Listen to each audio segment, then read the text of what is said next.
What's going on, guys? Today, I'm going to show you how to schedule an automatic shutdown on your Windows 11 BEC. And yes, you can do this without using any third-party software. Now, you might be wondering, why would I even need this feature? Let me quickly explain.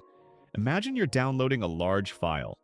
Normally, you have to wait until the download finishes just to shut down your computer.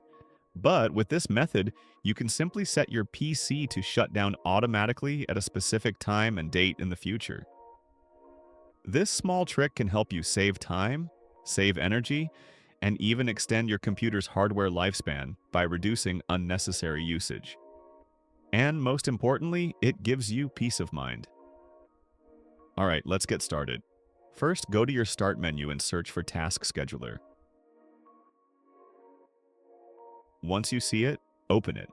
Now, on the right-hand side, click on Create Basic Task. This will open the Create Basic Task wizard. Here, give your task a name. For example, shut down at a specific time. You can also add a description if you want. After that, click Next. Now, select one time and click Next again. This is where you choose when your computer should shut down. Set your preferred date and time, then click Next. In the Program or Script box, type Shutdown. Then, in the Add Arguments field, enter the following command, /s/f/t0. Once done, click Next, and finally click Finish. And that's it. You've successfully created a task that will automatically shut down your computer at the exact time you selected.